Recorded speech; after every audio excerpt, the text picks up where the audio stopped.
읽은 시편은 총 150편으로 구성이 되어져 있습니다. 900년 동안 많은 사람들이 이제 시를 썼던 것을 모아서 이제 시편이라고 하는 그런 제목을 가지고 이제 편집을 하게 된 것이죠. 여기에 시의 저자들은 다윗, 그리고 그 아들 솔로몬, 또 아삽이라고 하는 당시의 성가대장, 그리고 모세라고 하는 사람이 또 시를 썼고, 또 고라의 자손들이라고 하는 그런 사람들이 시를 150편을 썼습니다. 이 시편 150편 중에서 누가 제일 많은 시를 썼느냐 하면 다윗이에요. 다윗이 거의 절반 이상의 이제 시를 썼습니다. 오늘 우리가 읽은 시편 1편은 누가 썼는지는 몰라요. 저자는 누군지는 모르지만 1편이 시편 150편의 주제입니다. 그러니까 시편 150편이 뭐냐라고 하는 것을 제일 앞에 1편에다가 만들어 놓고 시편의 주제는 이겁니다 라고 설명을 했는데, 그것이 뭐냐면 의인은 하나님께서 함께 하셔서 반드시 성공합니다. 하지만 악인은 하나님이 망하게 하십니다. 이게 주제예요. 그래서 의인은 잘 되지만 악인은 반드시 망합니다 라는 그런 주제가 바로 이게 시편입니다. 그래서 여러분 6절에 보니까 그랬잖아요. 대저 의인의 길은 여호와께서 인정하시나 악인의 길은 망하리로다. 이제 결론으로 그렇게 말씀을 하고 있습니다. 근데 오늘 보니까는 복 있는 사람은, 의인은 이렇게 되어 있는 게 아니라 복 있는 사람은 이렇게 시편이 시작을 하고 있어요. 그게 뭐냐면 하나님을 잘 믿는 사람, 다시 말하면 의인을 시편 기자가 뭐라고 설명하냐면 복 있는 사람입니다. 그래서 여러분, 의인은 복이 있는 사람이에요. 우리가 하나님께 복을 받으니까 하나님이 인정을 하시고 또 성공을 하게 되고, 그리고 형통하는 그런 인생을 살게 된다라고 이제 시편 기자는 말씀하고 있습니다. 의인이라고 하는 게 뭐냐? 올바른 사람, 의로운 사람, 공정하고 정당한 사람을 성경은 말씀하고 있습니다. 그래서 신약 성경에 보니까 righteousness, 아주 의로운 사람, 그래서 그 사람을 의인이다 이렇게 기록을 하고 있는데, 이 시편을 보게 되면 의인과 악인을 딱 구분해요. 의인은 이런 사람이고 악인은 이런 사람입니다 라고 정확하게 이렇게 분석을 해서 이야기를 하게 됩니다. 그래서 악인은 뭐냐? 죄를 지은 사람을 악인 혹은 죄인 이렇게 기록을 했다면, 의인은 죄가 없는 사람, 그런 사람을 의인이다 이렇게 성경은 구분해서 설명을 하게 됩니다. 그런데 로마서는 또 다른 얘기를 해요. 의인은 없나니 하나도 없도다. 분명히 성경에는 의인과 악인을 기록하고 있는데 로마서에서는 의인은 없습니다. 한 사람도 없습니다. 그래 놓고는요, 여러분 창세기로 넘어가게 되면 노아에 대해서 뭐라고 말하고 있냐면 노아는 의인이요 이렇게 돼 있어요. 그리고 아브라함에 대해서도 아브라함은 의인이다. 성경에 보니까 다윗도 의인이다. 아니 분명히 의인은 없나니 하나도 없습니다. 그래 놓고는 성경에는 노아도 의인이고 아브라함도 의인이고 그 다음에 여러 성경의 인물들이 다 의인입니다 이렇게 기록을 하고 있어요. 그래서 우리가 조금 혼란스러운데 의인이라고 하는 것이 뭔지를 우리가 분명하게 정의를 해야 돼요. 오늘 성경에 보게 되면 이 의인이 무엇인지에 대해서 정확하게 말씀을 하고 있는데, 첫째가 뭐냐면 어떤 사람이 의인이냐? 예수 그리스도를 나의 구주로 영접한 사람이 의인이다. 이게 성경이 말씀하고 있는 거예요. 그러니까 우리가 의인이 되는 조건이 뭐냐? 예수를 나의 구주로 영접하면, 그러면 그 사람은 성경에서 의인입니다. 그래서 갈라디아서 2장 16절에 보니까 사람이 의롭게 되는 것은 율법의 행위에서 난 것이 아니요 오직 예수 그리스도를 믿음으로 말미암는 줄 아는 거로 우리도 그리스도 예수를 믿나니 이는 우리가 율법의 행위에서가 아니고 그리스도를 믿음으로 의롭다함을 얻으려 함이라 라고 기록을 하고 있어요. 그러니까 우리가 율법의 행위, 어떤 선한 행동, 착하게 사는 것이 여러분 그 사람이 의인이 아니라 예수 그리스도를 영접하면, 예수를 믿으면 성경에서는 의인입니다. 이렇게 이야기를 한다는 거예요. 근데 나는 여전히 죄인이에요. 내가 예수를 영접하고 예수를 믿었는데도 나는 여전히 죄인이에요. 그런데 중요한 것은 뭐냐면, 나는 비록 죄악 가운데 서 있다 할지라도 하나님이 내가 예수를 믿는 것을 보시고는 뭐라고 말씀하시면, 너 죄인이지만 이제 죄인 아니야. 너 의인이야. 그렇게 우리를 불러주신다는 거예요. 그거를 신학적 용어로 칭의라 그래요. 의로운 사람이라고 불러주신다. 이런 뜻이에요. 그러니까 나는 여전히 죄를 짓고 있고 죄악 가운데 있지만 내가 예수를 받아들였잖아요. 근데 하나님은 내가 지은 죄를 보는 것이 아니라 내 안에 계시는 예수를 보시거든요. 네가 예수 믿는구나. 너 그럼 이제 죄인 아니다. 너는 의인이다. 이렇게 우리를 불러주시는 것. 그래서 우리가 의인이 되었다라고 성경은 말씀하고 있습니다. 그러므로 우리가 누구든지 예수를 믿게 되면 그 사람은 더 이상 죄인이 아니라 의인이다 라고 성경은 말씀하고 있습니다. 두 번째는 하나님의 말씀대로 순종해서 사는 사람이 의인이라는 거예요. 여러분, 예수를 영접하면 의인이 되고, 두 번째는 반드시 하나님의 말씀대로 순종하면서 살아야 돼요. 오늘 본문 말씀 2절에 보니까 그렇죠? 오직 여호와의 율법을 즐거워하여 그 율법을 주야로 묵상하는 자로다. 하나님의 말씀을 즐거워하고 하나님의 말씀을 묵상하는 사람이 성경에서는 의인이다라고 성경은 말씀하고 있다는 것입니다. 여러분, 그래서 의인은 하나님 말씀대로 살아야 되고 하나님 말씀을 즐거워해야 돼요. 그러면 성경에서는 우리에게 의인이다라고 성경은 말씀하고 있다는 것입니다. 그런데 우리가 비록 예수를 믿어도 말씀대로 살지 않는 사람들이 너무 많다는 거예요. 특별히 우리 그리스도인들 가운데 교회는 다니고 예수를 믿는데 전혀 말씀과 반대의 인생을 사는 사람, 전혀 말씀대로 살지 못하는 그런 사람들이 있습니다. 이런 사람은 구원은 받았지만 아직 의인은 아니에요. 쉽게 말하면 아직 덜 익은 그런 성도의 삶을 살고 있습니다. 그래서 여러분, 우리가 아름다운 열매를 맺기 위해서는 반드시 말씀대로 살아야 돼요. 그러면 우리가 의인의 삶을 살게 된다고 성경은 말씀하고 있습니다. 세 번째 의인은 뭐냐? 천국의 소망을 두고 사는 사람이 의인이라는 거예요. 여러분, 우리가 하나님을 믿습니다 라고 하면서도 천국에 대한 소망이 없다면 그건 의인이 아니라는 거예요.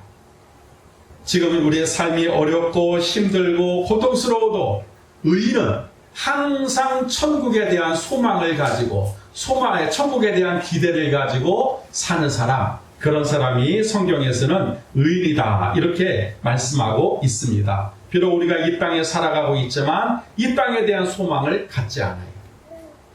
여기에 대해서 막 아둥바둥 살려고 그러고 막 하려고 하는 그런 사람들이 아니라 우리의 영원한 본향은 저 천국에 있습니다 하면서 이 땅에서 천국을 바라보면서 살아가는 사람, 그런 사람이 성경에서는 의인이다 라고 여러분 성경은 말씀하고 있습니다. 이유는 한 가지요. 여러분, 영원히 이 땅에 사는 사람은 없어요.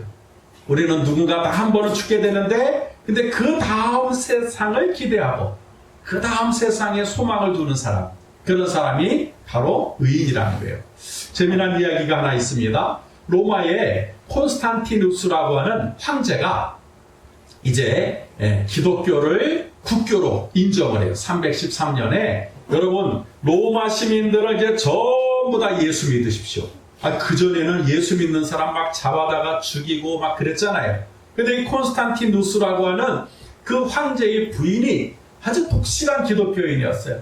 부인의 전도를 받고는, 야, 이거 기독교 좋은 종교구나. 이거 나만 믿을 게 아니라 우리 모든 시민들, 국민들에게 다 믿어야겠다. 그래서 313년에 로마는 기독교 국가가 됩니다.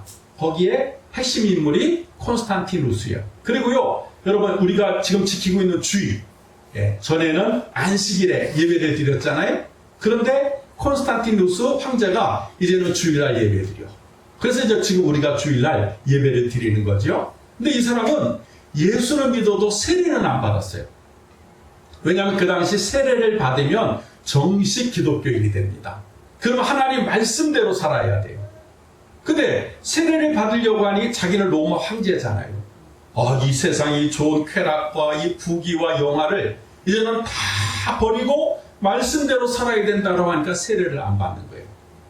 그리고는요, 이 세상에 예수도 믿지만 이 세상에 대한 모든 쾌락을 다 즐기다가 이제 숨이 깔딱깔딱 넘어가기 바로 직전에 교회 목사님을 부르는 거예요. 그러다 이제 세례 받으랍니다. 나에게 세례를 주십시오 하고 목사님에게 세례를 받자마자 죽었다라고 하는 그런 기록이 있어요. 이 사람은 예수를 믿긴 믿었지만 이 천국에 대한 소망보다는 뭐예요? 이 세상에 있는 것, 그런 것들을 더 좋아했다라는 그런 이야기가 있어요. 여러분, 교회를 다니는 많은 성도들 가운데 이 천국에 대한 소망이 없는 사람들이 여러분 굉장히 많이 있어요. 왜냐하면 우리가 착각하기 때문에 그렇습니다. 우리가 계속 이 땅에서 살 줄 알아요. 영원히 이 땅에서 살 줄 아니까 그러니까 천국에 대한 소망을 잃어버리게 되는 것입니다. 근데 그렇지 않지요. 모든 것에는 정한 기한이 있어요. 여러분, 꽃도 필 때가 있으면 칠 때가 있잖아요. 우리가 곡식도 심을 때가 있으면 거둘 때가 있듯이 우리가 태어날 때가 있으면 죽을 때가 있다는 것입니다. 그래서 히브리서 9장 27절에 보게 되니까 한 번 죽는 것은 사람에게 정하신 것이요 그 후에는 심판이 있습니다 라고 기록을 하고 있어요. 죽고 나면 모든 것이 다 끝나는 게 아닌데 오늘 성경에 보니까요 뭐예요? 죽으면 다 끝나는 게 아니라 심판이 있다는 거예요. 누구의 심판? 하나님의 심판이 있다는 거예요. 사람이 믿든지 안 믿든지 죽으면 하나님 앞에 서게 됩니다. 왜 하나님 앞에 서느냐? 하나님이 그때 우리를 심판하시는 거예요. 너 예수 믿었어? 안 믿었어? 믿었어? 너 천국. 안 믿었어? 너 지옥. 여러분, 성경은 반드시 천국과 지옥에 갈 사람이 구분된다는 거예요. 여러분이 믿으시든지 안 믿으시든지 여러분, 우리가 죽고 나면 천국과 지옥이 있습니다. 근데 천국 가는 사람이 있는가 하면 지옥 가는 사람이 있다는 거예요. 여러분, 천국 가는 사람은 어떤 사람이에요? 우리가 이 땅에 살았을 때에 천국을 바라보고 천국을 소망하는 사람, 그 사람은 하나님 앞에서 당당하게 천국의 입장권을 가지고 여러분 하나님의 나라에 들어갈 수가 있다는 것입니다. 그 사람이 의인이라는 그 사람. 아무리 어렵고 힘들고 고통스러워도 이 땅의 전부가 아니다. 나의 진짜 소망은 저 하나님의 나라에 있다. 그것을 날마다 소망하고 기대하며 살아가는 사람. 그 사람이 바로 성경에서는 의인이다라고 말씀하고 있습니다. 그래서 이 의인이 되는 조건은 세 가지죠. 예수를 영접하고 하나님 말씀대로 살고 천국의 소망을 품고 있으면 그 사람은 성경에서는 당신은 의인입니다. 이렇게 인정을 한다는 것입니다. 그래서 이 히브리어로 그 의인이라고 하는 그 말은 차디크라 되어 있어요. 차디크. 차디크가 뭐냐면은 올바르다, 의롭다 이런 뜻을 가지고 있는데 또 다른 뜻이 하나 있습니다. 그게 뭐냐면 당신은 합법적인 사람입니다. 의인이.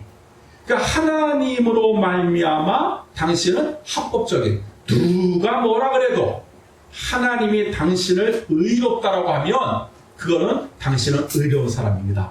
이게 인정받은 사람. 그것을 성경에서는 의인이다. 이렇게 여러분 성경은 말씀하고 있습니다.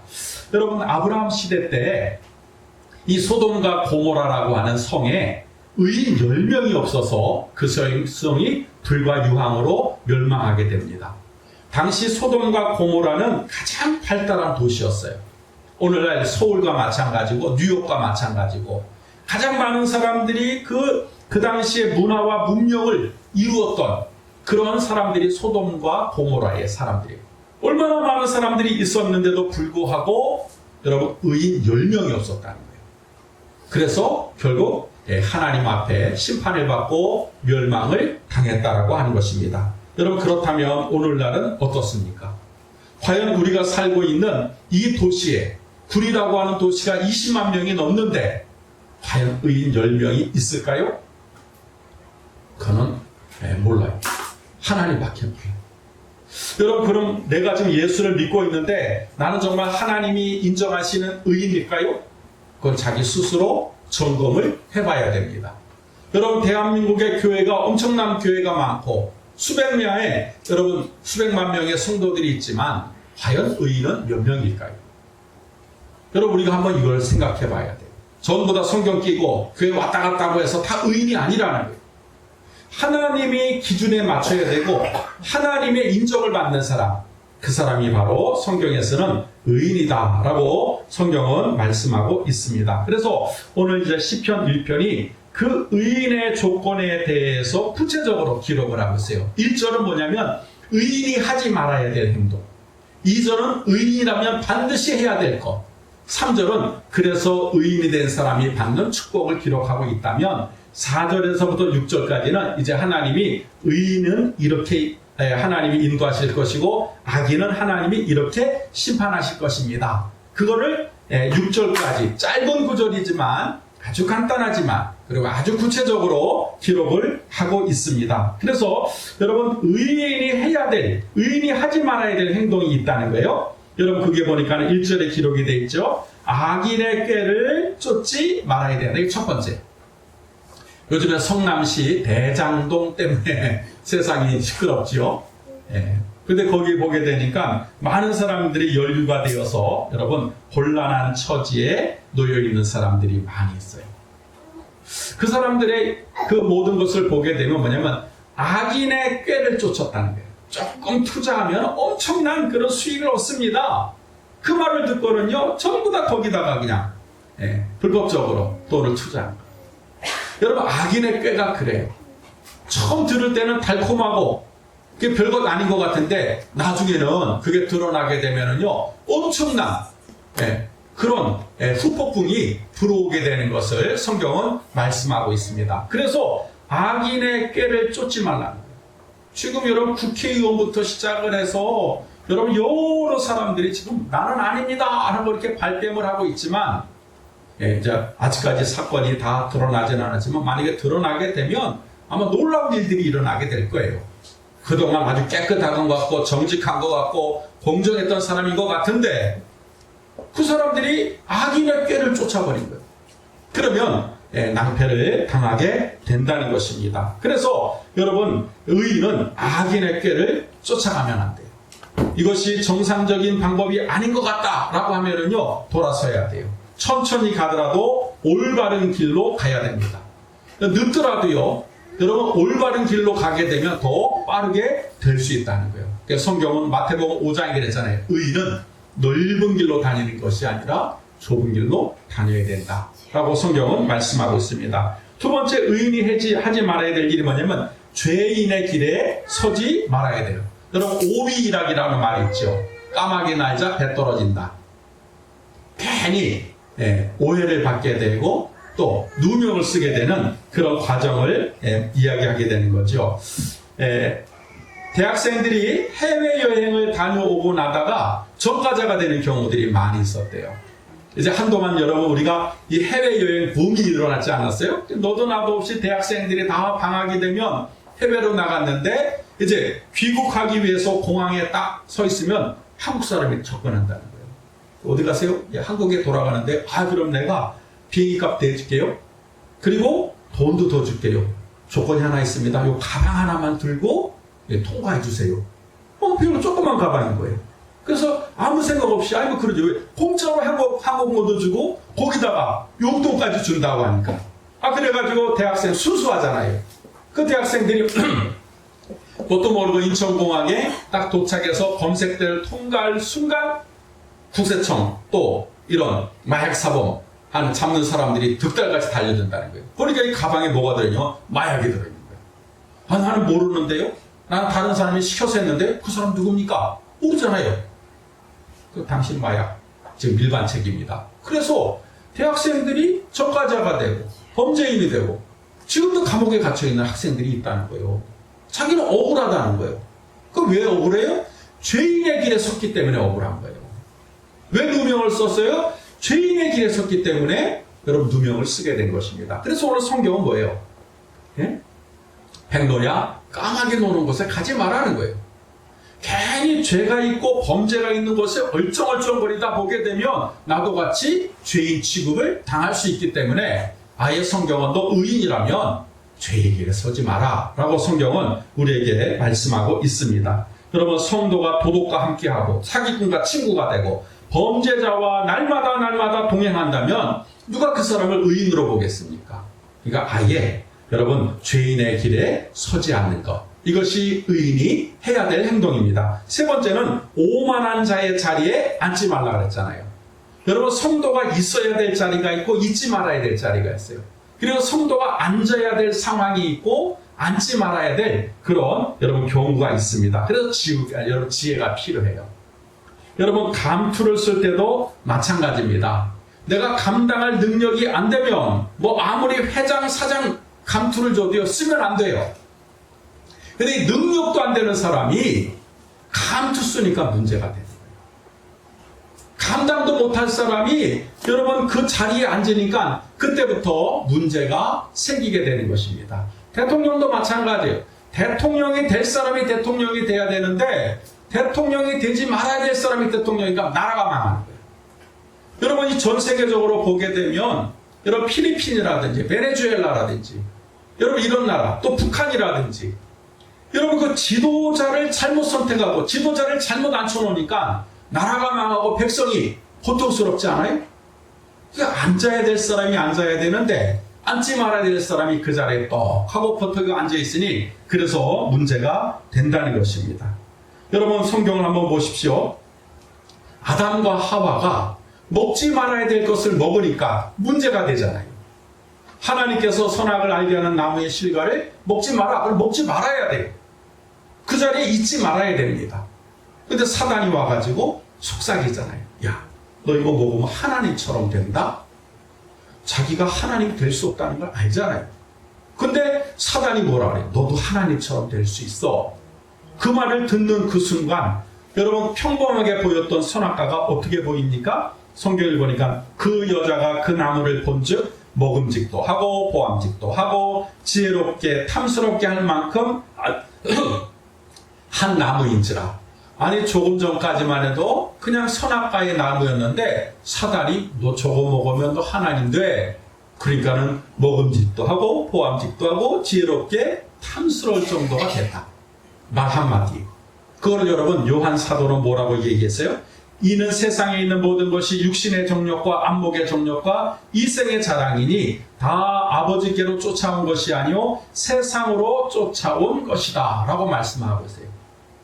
여러분 우리가 이 교만한 마음이 들기 전에는 그냥 뭐 스쳐 지나가고 관심도 없는 것이었는데 어느 순간 내 마음속에 교만이 들어오니까는 그 자리가 탐이 나더라는 거예요. 그 감투를 쓰고 싶더라는 거예요. 여러분 그럼 망하는 거예요. 그 사람만 실패하는 것이 아니라 그 주변에 있는 사람들까지 다 망하게 된다는 것입니다. 여러분 그러므로 성도는 자기 자신을 다스릴 줄 알아야 되고 자기 분수를 알아야 돼요. 내가 지금 있어야 될 자리가 어딘가, 내가 여기를 앉아야 될 건가 말 건가. 여러분 분별을 할 수가 있어야 됩니다. 그래서 아니다 그러면 하지 말아야 돼요. 제가 대학원을 다닐 때 2학년 다닐 때 갑자기 선배들이 저를 부르는 거예요. 전도사님 잠깐만요. 그러고는요 저에게 물어보지도 않고 다음 대의원 의장은 김성원 전도사님이 하시겠습니다. 아니 나는 대의원 의장이 뭔지도 몰라요. 그런데 졸지에 대의원 의장이 돼요. 그때 저는 이제 제가 대학원 2학년 때 제가 집에다가 교회를 개척을 해놓고 있었거든요. 근데 하나님이 싫어하시더라고요. 너 왜 그 자리에 앉아있냐? 네가 지금 서야 될 자리는 교회지. 뭐 한다고 대의원 의장이 됐냐? 뭐 감투 썼냐는 거예요. 하나님 내 그거 싫어한다. 내 미워한다. 그래가지고 제가요 얼마나 힘들었는지 몰라요.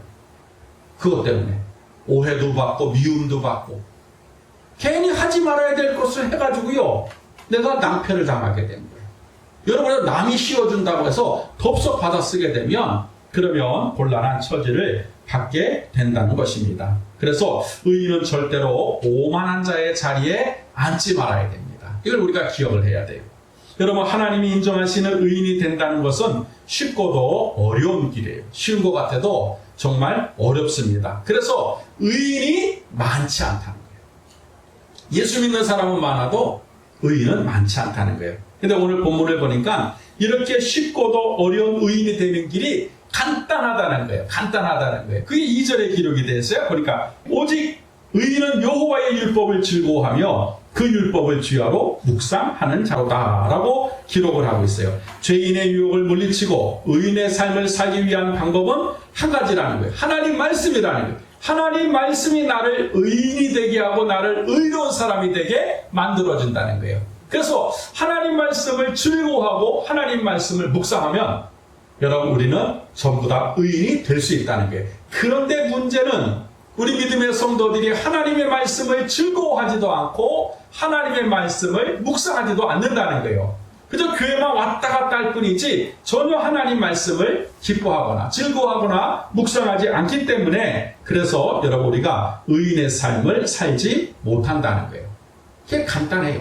근데 어려워요. 말씀을 즐거워하는 거예요. 말씀을. 여러분 하나님 말씀을 읽는 것이 즐거워야 돼요. 그리고 그 말씀이 믿어져야 됩니다. 그러면 믿음대로 되어지는 역사가 일어난다라고 하는 것입니다. 말씀을 들을 때도 즐겁고 말씀을 읽을 때도 즐거워야 돼요. 제가 30대 초반에 열심히 중국에 다니면서 복음을 전했는데 갈 때마다 막 거기 있는 이제 조선족들이죠. 그분들이 와가지고 설교를 해요. 예배를 드려요. 시도 때도 없이. 뭐 주일날만 아니라 평일에도. 왜? 한국에서 전도사님이 오셨으니까 거기는 지도자가 별로 없거든요. 자기들끼리 모여 예배를 드렸단 말이죠. 그러니까는 설교를 해달라 그래요. 그래서 제가 한 30분, 한국에서 하는 것처럼 한 30분 설교를 합니다. 그리고 이분들이요, 만족한 게 아니라 막 저한테 화를 내요. 아니, 내가 지금 전도사님 설교 들으려고 2시간 걸어오고 3시간 버스 타고 왔는데 30분 설교가 웬 말이냐는 거예요. 그래서 내가 어떻게 하면 돼요? 최소한 2시간 설교해 주셔야죠. 그래요. 그냥 2시간 설교해 본 적도 없는데 해달라는 거예요. 그래가지고 성경을 강의도 하고 2시간 해주면 그때서야 비로소 만족을 합니다. 근데 그분들이 2시간 설교를 듣는데 좋은 사람이 없어요. 다 저를 바라보면서 하나님 말씀을 들어요. 즐거워합니다. 지금은 어떤지 모르겠어요. 중국 상황이 어떻게 변해야 되는지 모르지만 그래서 저는 그때 갈 때마다 감동을 받았어요. 이 사람들은 정말 하나님 말씀을 귀하게 여기고 하나님 말씀을 즐거워하는구나. 여러분 우리의 신앙이 그래야 되지 않겠습니까? 딱 정해진 시간에 예배드리고 예배를 마치는 것도 중요하지만 여러분 하나님 말씀을 즐거워한다면 여러분 시간이 뭐가 중요하겠습니까? 오늘 내게 주시는 하나님 말씀을 내가 받아들인다라고 하는데 그래서 여러분 의인은 하나님의 말씀을 즐거워합니다. 두 번째는 묵상하란 말이죠. 고기를 씹듯이 꼭꼭 씹어 들으라는 거예요. 여러분 하나님 말씀을 읽을 때도 대충대충 읽는 것이 아니라 한 글자 한 글자를 여러분 깊이 묵상하면서 들을 때 그 말씀이 살아서 움직이는 거예요. 설교를 들을 때도 어떤 분들은 응답을 받잖아요. 어떤 분들은 여러분 그 말씀을 통해서 인생의 문제가 해결이 되잖아요. 근데 똑같은 설교를 들어도 그 제목조차도 생각 못하는 사람도 있다는 거예요. 그게 뭐냐면 묵상하는 훈련을 하지 못해서 그래요. 묵상은 뭐냐면 되새김질하는 거예요. 다시 한번 씹는 거예요. 그러면 하나님의 말씀이 이해가 되고 깨달아지게 되고 그 다음에는 하늘의 문이 열려요. 여러분 지혜가 바로 그겁니다. 세상의 지혜는 뭐 책을 보고 경험을 해서 얻는 지혜라면 하나님의 지혜는 반드시 말씀과 연관이 되어 있다는 거예요. 갑자기 하나님 말씀이 하나님의 지혜가 임해가지고 뭐 세상 이체가 깨달아지는 것이 아니라 하나님 말씀을 읽고 듣는데 깨달아지는 이게 이런 뜻이구나. 이게 이렇게 하나님 말씀하시는구나. 그게 깨달아져요. 그러면 하나님을 알 수 있습니다. 하나님이 이런 분이시구나. 하나님의 사랑이 깊고 넓고 그 다음에 풍성한 그 은혜를 알게 되니까 그 다음서부터 하나님을 사랑할 수가 있어요. 깨달아지는 지혜가 임하니까 하나님을 사랑하는 거지 맹목적으로 하나님을 사랑한다? 이건 말이 맞질 않아요. 묵상을 해야 돼요. 묵상. 여러분 묵상을 잠깐만 하는 훈련을 하다 보게 되면 말씀이 깨달아지게 되고 말씀이 깨달아지게 되면 영의 통로가 열리고 영의 통로가 열리게 되면 하늘문이 열려서 마침내 하나님의 복을 받게 되는 그런 역사가 나타난다라고 하는 것입니다. 여러분 그래서 의인의 길을 하나님이 인정하시는 거예요. 이제 하나님을 이해하니까 하나님이 우리의 삶을 보시고는 너 됐다 하고 인정을 하시는 것입니다.